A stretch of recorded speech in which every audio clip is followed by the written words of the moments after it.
Olá, meus queridos alunos do oitavo ano. Então, como nós estamos nesse período afastados fisicamente, não podendo ter as nossas aulas presenciais, estou fazendo essa tentativa de explicar para vocês uma continuação, dando continuação às aulas que nós estávamos tendo presenciais, né? Então, agora, pessoal, aqui, dando continuidade ao que a gente estava trabalhando, se vocês quiserem, podem acompanhar no livro. Estou dando sequência ao que a gente estava fazendo no livro, então essa apresentação e os, os exercícios que nós vamos ter, que estão no ambiente virtual, eles servem como se estivéssemos nesses dois períodos que teríamos semanalmente, certo? Então é o seguinte, pessoal, regionalização na Guerra Fria. O que nós precisamos saber em relação à regionalização da Guerra Fria? Pessoal, com o fim da Segunda Guerra Mundial que estávamos trabalhando, os Estados Unidos e a União Soviética, elas se tornaram potências mundiais. Então, se elas se tornaram potências, nós temos duas potências aí, nós temos uma ordem mundial agora que é bipolar, né? Bipolar, certo? Esses países, então, eles viviam sob um sistema socioeconômico diferente.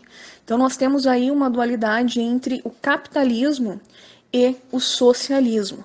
O que significa esse tal desse capitalismo, pessoal?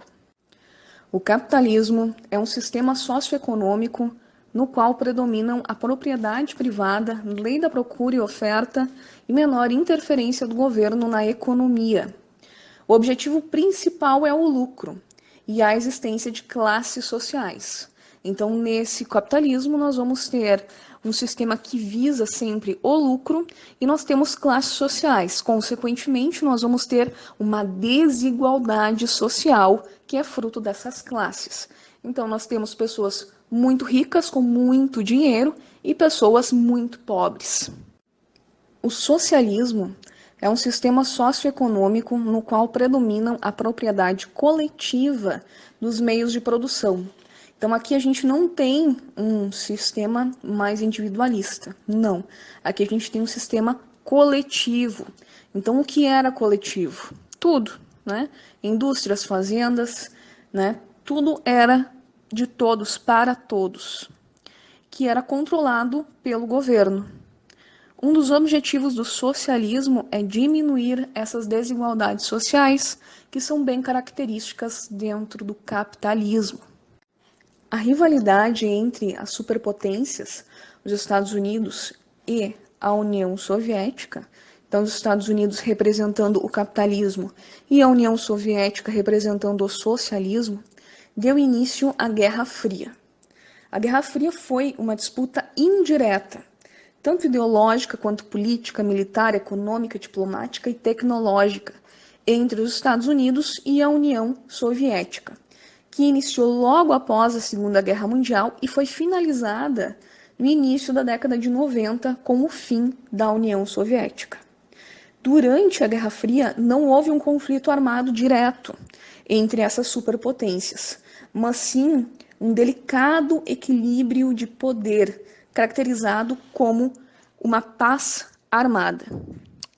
Assim, outro aspecto que marcou a Guerra Fria foi a corrida armamentista, porque mesmo eles não tendo se confrontado, estava sempre a iminência de uma possível guerra.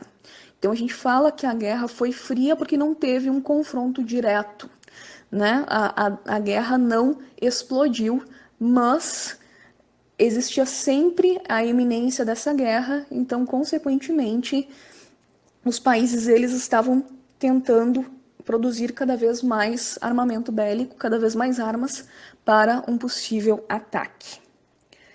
Então, nós tínhamos uma disputa por tecnologias bélicas e também aeroespaciais cada vez mais potentes e sofisticadas, envolvendo altos investimentos em pesquisa, fabricação de equipamentos. Então, armas nucleares, foguetes, satélites, tudo isso envolvia essa questão da Guerra Fria, certo? Algo bem interessante que acontece durante esse período da Guerra Fria é a organização em blocos. três blocos, pessoal, que estavam se regionalizando, formados de acordo com as condições socioeconômicas dos países e com o sistema socioeconômico adotado. Então, nós tínhamos a divisão de primeiro mundo, segundo mundo e terceiro mundo. Provavelmente vocês já ouviram alguém falando: ah, esse daí é um país de terceiro mundo, ou xingando o Brasil, dizendo: ah, só podia ser o Brasil, nós estamos no terceiro mundo. Então, se vocês já ouviram isso, pessoal, isso está relacionado a essa herança que nós tínhamos nessa década da época da Guerra Fria, onde nós participávamos deste terceiro mundo. O que era essa regionalização nesses três blocos, pessoal? O primeiro mundo, ele era formado pelos países capitalistas com elevados níveis de industrialização e condições de vida. Então não preciso nem dizer, né, quem estava representando ali. Estados Unidos, principalmente, vários países dentro da Europa, certo? O segundo mundo era constituído pelos países socialistas. Então, o segundo mundo, pessoal, ele deixa de existir com o final da Guerra Fria. E o terceiro mundo, formado pelos países capitalistas com pouca ou nenhuma industrialização e baixos indicadores de condições de vida. No fim da década de 1980, as economias dos países socialistas começaram a apresentar sinais de esgotamento. Os enormes gastos com a corrida armamentista impediram que acompanhassem as inovações trazidas principalmente pelo desenvolvimento de tecnologias no setor da informática. Então, nós tínhamos um investimento muito alto nessa corrida armamentista, um investimento muito grande num setor da economia, deixando de lado outros setores básicos importantíssimos, como, por exemplo, a alimentação. Então, a população desses países socialistas estava insatisfeita com as infraestruturas deficitárias, a falta de alimento e de maior liberdade. Diante desse quadro, começaram a ser implementadas reformas político-econômicas, caminhando na direção, então, do capitalismo. Começa, então, o socialismo a ceder espaço, visto que ele acabou pecando em várias situações, principalmente em levar esse regime socialista em algo muito autoritário, não fazendo questão de mostrar, de ter uma clareza para a população, e várias corrupções acabaram ocorrendo dentro desse sistema, deixando de lado a população e visando apenas uma ideologia socialista. Essa abertura dos países socialistas aproximou a União Soviética e os Estados Unidos. Vários acordos para a redução do arsenal nuclear foram firmados, amenizando as tensões que existiam por conta da Guerra Fria. Esse processo culminou com a derrubada do muro que dividia a cidade de Berlim, pertencente à Alemanha Oriental, que era socialista, e à Alemanha Ocidental, capitalista. Então, esse muro de Berlim, ele era muito famoso em função de fazer essa divisão, que havia se tornado, então, um dos símbolos da Guerra Fria. E as pessoas derrubando esse muro de Berlim foi um dos grandes marcos do final da Guerra Fria. A partir desse momento, os regimes socialistas do leste europeu começaram a se desagregar.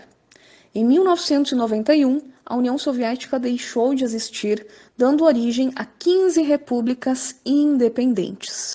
Com a queda do Muro de Berlim e com o fim da Guerra Fria, inicia, a partir dos anos 90, uma nova forma de regionalização do mundo, chamada de Nova Ordem Mundial, que apresentava como centros econômicos e tecnológicos de poder os Estados Unidos, a União Europeia, o bloco econômico que reúne alguns países europeus, e o Japão, definindo uma ordem multipolar, diferente então do que nós tínhamos antes, que era uma ordem bipolar representada pelos Estados Unidos e pela União Soviética. Agora nós temos uma ordem multipolar com vários países disputando o primeiro lugar dentro da economia. Estes países que constituem essa nova ordem mundial, eles possuem uma área de influência principal. Então, nesse mapa, a gente consegue ver a maior área de influência destes países que estão constituindo esse mundo multipolar. Nesse novo período, destaca-se o processo de globalização, entendido como o crescimento da interdependência entre países, governos, empresas e povos do mundo, por causa da grande expansão do capitalismo e dos avanços tecnológicos na comunicação e nos transportes. A economia globalizada diminui ou elimina as barreiras alfandegárias, como as taxas, impostos e restrições a produtos e serviços entre os países para estimular a circulação de mercado e de capitais. Nesse contexto, foram formados os blocos econômicos para facilitar essa circulação de mercadoria. Os blocos econômicos são associações de países que fazem acordos para ampliar as relações econômicas, principalmente o comércio entre os membros. Então, a intenção dentro desse bloco econômico para os países é ter uma relação de compra e venda com uma redução nas taxas de importação e exportação. Para que isso, pessoal? Para fazer com que a economia circule, os produtos deles circulem e tenham uma venda maior para que os países cresçam economicamente cada vez mais e consigam disputar na economia global. Os principais blocos econômicos que nós temos na América, primeiro, o NAFTA, que foi extinto, né, recentemente. O que acontece é que o presidente dos Estados Unidos, o Trump, ele retira o NAFTA pelos acordos, que ele não concordava com os acordos que estavam ocorrendo dentro do NAFTA, e eles reorganizam um novo bloco econômico com os mesmos países, né? México, Estados Unidos e Canadá, um acordo chamado USMCA. Sei que parece aquela música, né, que vocês estão pensando. IMCA. Mas não é nada disso, pessoal. É um bloco econômico que não vai, que ele vai fazer mais restrições para estes países dentro desse bloco. Então, anteriormente no NAFTA, os Estados Unidos auxiliava bastante o México, fazia várias trocas a mais com o México. Agora, os Estados Unidos ele encara de uma maneira diferente, ficando mais fechado em relação a isso. Então, nós temos o USMCA, antigo NAFTA, o Mercado Comum do Sul, Mercosul, que vocês já ouviram bastante falar, né, que é o Brasil faz parte dele, a Comunidade Andina e a Comunidade do Caribe.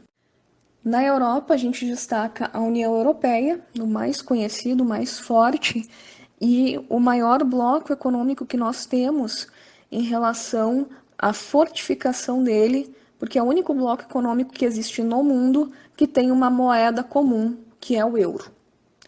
Certo? Então, ele é um bloco econômico muito importante e é um dos mais importantes no mundo. Na África, os principais são a Comunidade de Desenvolvimento da África Austral, SADC, e a Comunidade Econômica do Oeste Africano. São os dois principais. Existem outros, mas esses são os principais.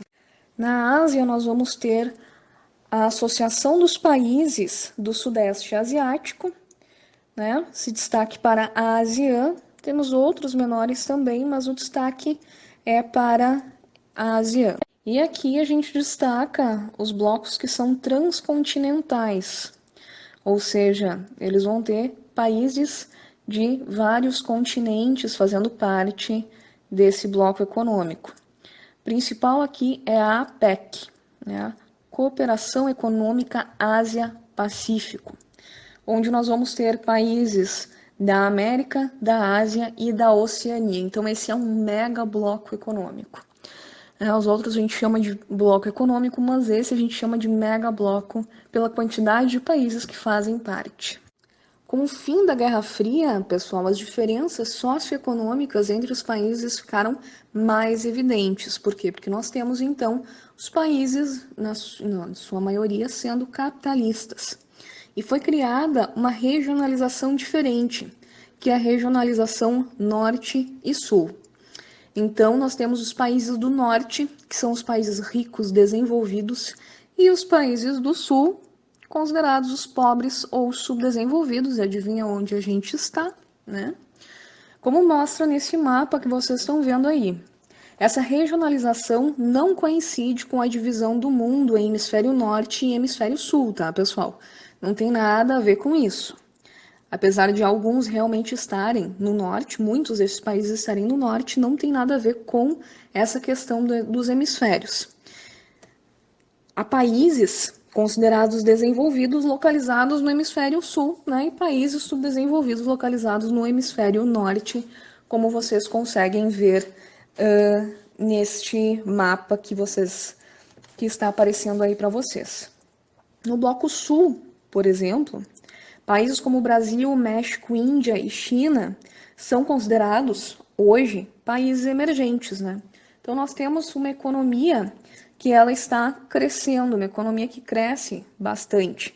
Inclusive a da China, né, pessoal, que é a segunda maior economia do mundo. São bastante industrializados, né? Então, a gente não pode se comparar, não podemos estarmos comparados com outros países, como, por exemplo, algum país dentro da África ou no Oriente Médio, onde nós vamos ter uma industrialização muito pequena, uma economia muito baixa, o que faz com que a gente não consiga elevar ainda o nosso nível e sermos considerados um país do norte, é o nosso baixo IDH, nosso baixo Índice de Desenvolvimento Humano, tá, pessoal? Então, essa parte dessa unidade termina aqui. Qualquer dúvida, me perguntem, certo? Nós temos exercícios para vocês fazerem. Façam esses exercícios, vejam o que vocês precisam, pesquisem, vejam no livro. A maior parte das respostas estão aqui no livro, nos textos do livro e no que eu estou falando para vocês aqui nesta aula. Tá? Então, lembrando que essa aula vale como as nossas 2 aulas que nós temos semanalmente, certo? Se cuidem aí, fiquem bem, estudem bastante, se divirtam em casa, tá bem? Um beijo para vocês, até mais!